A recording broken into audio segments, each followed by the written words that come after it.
Hi, Layla. I'm Megan Fuciarelli, founder and chief empowerment officer, CEO of Us Squared Consulting. So, Us Squared Consulting is a consulting firm that focuses specifically on the idea of building authentic environments for their constituents. We use the word constituents because of the historical etymology of the word stakeholders. So, I know that stakeholders is a more common word. However, the origin of stakeholders is a microaggression, so we use the word constituents. That's what we're referring to. But we work specifically with leaders and organizations to ensure that everyone in their organization is seen, heard, welcomed, and valued. Oftentimes in our society, we focus on helping people be their authentic selves. But unfortunately, not all organizations are ready to receive that authenticity. So we help organizations be ready to receive that authenticity. Why does working at Us Squared Consulting matter to you? So I actually founded Us Squared Consulting. I'm a retired school superintendent. Awesome. So as I was in the school systems, I acknowledged and recognized how many things were left out of our curriculum and how many experiences and viewpoints were not ever shared with the community as a whole. So when I was in the education system, I started as a classroom teacher, and then I moved into curriculum development and curriculum writing, and that was always my main focus. So when I went into leadership, I started doing a lot more speaking and adult training on biases we hold and how that impacts the students and the families that we serve. And when I had the opportunity to come back to Michigan, I spent most of my career in the Chicagoland area. But when I had the opportunity to come back to Michigan to help be closer to my parents, only child, sandwich generation, all the things, I decided that I really wanted to lean into my passion. I had the privilege to do so, and I wanted to live through that. So I started Us Squared Consulting as an actual S Corp to start with. And that was what I started doing, thinking I would just own my job. I had no intention of owning an actual business. I did not know that I would be able to have an amazing team that would support me in this process. And we're actually celebrating 10 years this year. So it's really nice, and it's kind of humbling to share that I'm celebrating the 10th year of our business the same year that we got certified as a B Corp. So that's really special to me.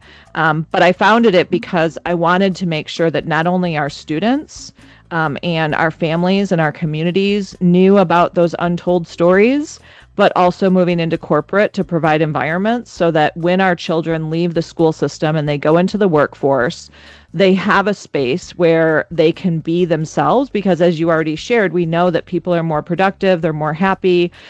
Ultimately, everyone thrives in an environment where everyone can be themselves. And it's not just about helping people become themselves and helping them awaken that part of themselves. It's about helping organizations be able to accept that and honor it, and not just accept it or tolerate it, but honor it, knowing that it's beneficial for everyone in the community. That is incredible. Decades worth of just supporting the community. That is really, in my opinion, what makes B Corps great, because you're just really doing your best to ensure, like you said, that one, you're removing barriers from education. As an educator, I can imagine that you have worked tirelessly, really, to ensure that everyone has access to really understanding, what it feels like to be equitably treated, right? But also to ensuring that all of your students are met with the same support that you want to offer to everyone. I think that's a really valuable card that you can play as a business owner, because then, like you said, when it comes to working with the next generations that are heading into the workforce, you already have done the work of understanding, this is how I want to be treated, but also I know that this is how younger generations have wanted to be treated. Now I can ensure that this trickle-down effect still works within the organizations that you support. It's amazing too, just to see that Us Squared Consulting has really done the work within the sustainable development goal of access to education, right? How are you ensuring that you are providing educational opportunities for your team members to grow, for community members to grow? That passion is really necessary, as well as it leads to the longevity of your business, right? As a lifelong learner, I always feel that way. It's important. Education is power, and there's also power in numbers. as you continuously, choose to be involved in the educational field and just helping to eliminate those barriers, you're building up a strong team that is grounded in basically values aligned work of we want to ensure that for the whatever next generation comes, that this is the standard that we set forth, that education is accessible, as well as we want to ensure that it is sustainable. Absolutely. And we really want to, like you shared, not only make sure that there's access to education and training for our employees, which we do an employee journey for all of our employees to be able to share what is your ultimate goal within the company, and then providing them with training to be able to be successful in that.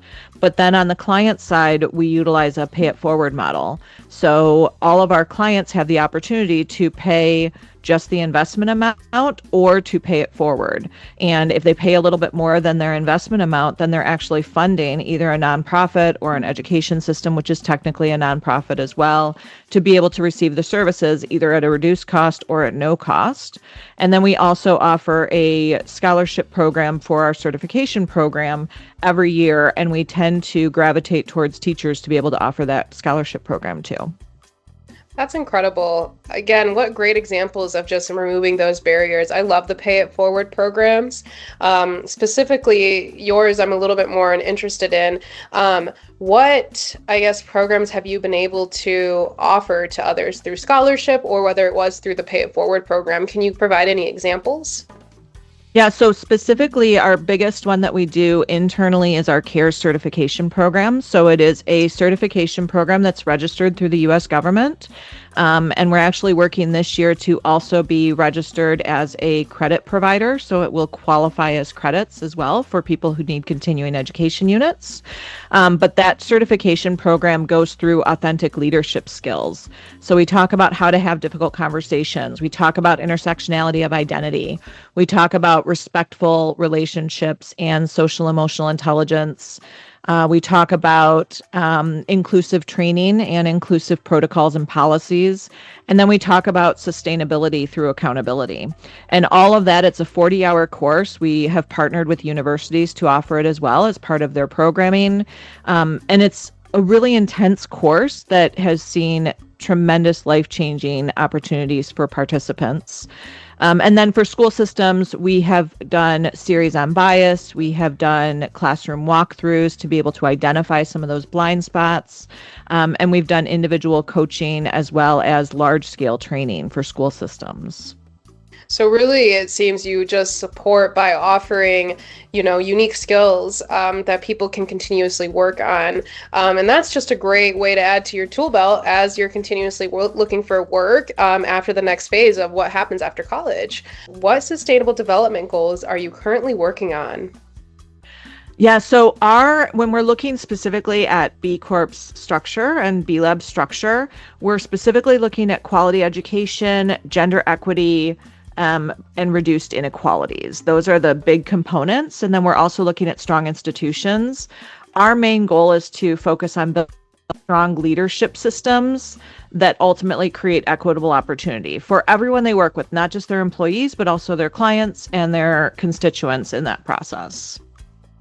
That's awesome that you really work well to ensure that you're building up equitable standards, which really help lay that groundwork for your team, but also your community of this is what we can expect in the working relationship. How has using the B Impact Assessment influenced concrete changes in your operations, such as governance, workers, community, or environmental practices? Yeah, so the biggest piece is it really allowed us to put into policy some of the things we were already doing that we didn't necessarily have policy around. Being the type of company we are, a lot of the things that we had to go through for the B Impact Assessment were things we were doing, but they weren't in policy, they weren't written down. So it really allowed us to do that extra step, which is so critical to really showcase and not just say we do it, and not just do it, ask people and we do it, but have it in policy. So that was number one. And number two, it really allowed us to document things that we weren't necessarily documenting. I remember specifically one of the examples was how much of your revenue goes to underprivileged or marginalized communities, how much of your work is focused on education, and I was like, oh, a good portion, That was my answer, right? We never codified it in that way. But when we went through and did the spreadsheet to be able to separate it all out, I was amazed at how much we actually had done and how much of our work was truly made possible through the pay it forward model or through scholarships that we had garnered from grants. It was a great moment of reflection to see that in writing right in front of me, instead of just saying, oh yeah, I think we do that. Oh yeah, I think we have that going, or I believe in the work we're doing. But to be able to see that not only do we believe in the work we're doing, but it was backed by data with all of our work that we were doing. And like you said, you've already been doing the work that quantifies working through the Sustainable Development Goals, right? By breaking down barriers to education, by ensuring that you're treating everyone with equity and fairness, by also working alongside community members to ensure that you're bringing a positive impact to the environment and communities you serve in. But being able to have a platform that can tangibly track and measure those goals alongside you, that really is the benefit that the Be Local community can really bring to you and to your organization. Like you said, it's helping you to understand in the future where you can continuously grow so that you can continue to measure, track, and eventually hit those goals. What originally motivated Us Squared Consulting to pursue B Corp certification, and how has that decision shaped your mission and culture today? So I touched on this a little bit. It's always been something that I was interested in. Honestly, I was first interested in the B Corporation designation. I didn't realize that there was a certification that separated the two.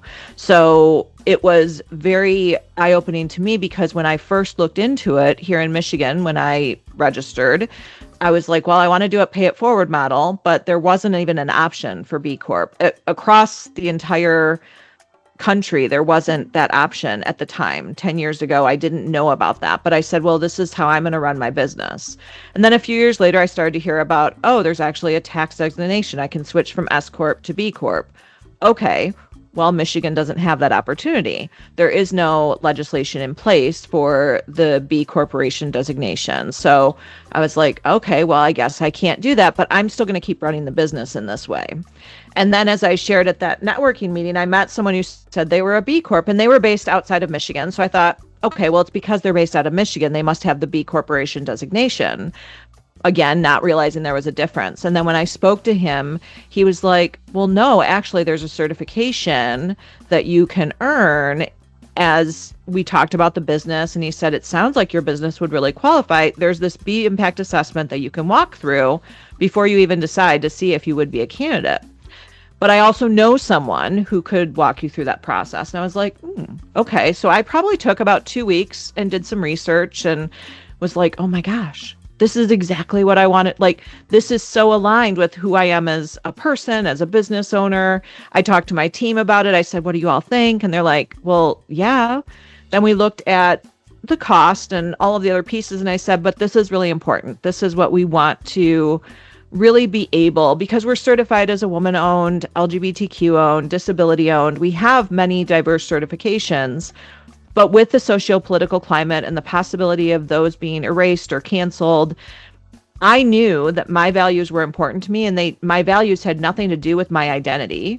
However, I felt like my identities were being canceled, and I knew that the B Corp certification would not be canceled because it wasn't based in just some of the trigger words that are in society right now.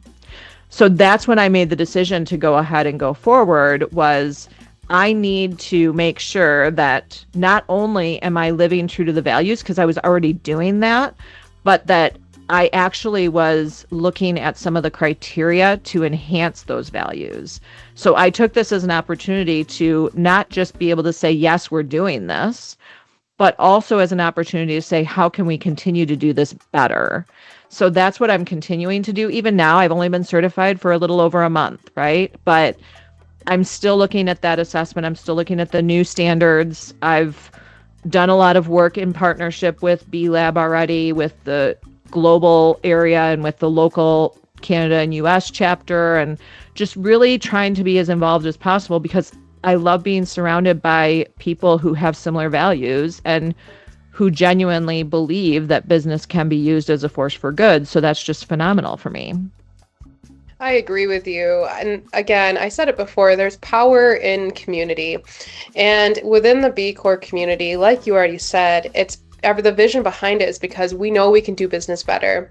Through our Good for Michigan program, we really do that through investing in other organizations by supporting them through the B Impact Assessment. You only really need to do 25% in order to be qualified as a Good for Michigan member. But we're still there along the journey. Similar to what you said in the B Corp community, there are still individuals that are there to support you along the journey so you can finally hit that 83 to above 100% certification. And that is powerful because, like you said, those trigger words are really what is really preventing a lot of organizations from being able to really live and embrace the diversity that really makes us shine and what makes us unique. So being able to have like an actual organization that offers those protections, but also creates a space of we can have conversations on diversity. We can have conversations on what equity would look like. We also are inclusive, and we try to show that by ensuring that the impact assessment is available for everyone. And you can really just use that to track and measure your goals. So that way you can continue to operate better as a business, but also so you can then set the new standard for when new generations are coming in as business owners. I really hear it a lot from other organizations that have been certified. Like you said, we've already been doing the groundwork, so it really made sense to join this organization because there were values aligned there. The community is really supportive, and ultimately too, being able to measure and track your goals so you can continuously improve, that is attractive in itself. It also is what makes your business likely to survive into the future because you are hyper aware on every intersectionality that's within your business. So I'm really excited because on March 13th, which is today, we are releasing our second book, or I'm releasing my second book, Look Into My Eyes, with a capital letter I, as intersectionality of identity. So it's all about how we can really identify our own identities and be able to look within and reflect on whether those identities are areas of privilege and opportunity, or whether they are areas of marginalization and oppression within society. So it's a follow-up. It's part of the Metamorphosis series as a follow-up to my first book that was also released on March 13th. And just in case anyone's wondering, 313, yes, it is in homage to the D. So we got to give a little shout out to the area code 313, and all of my books moving forward will be released on March 13th.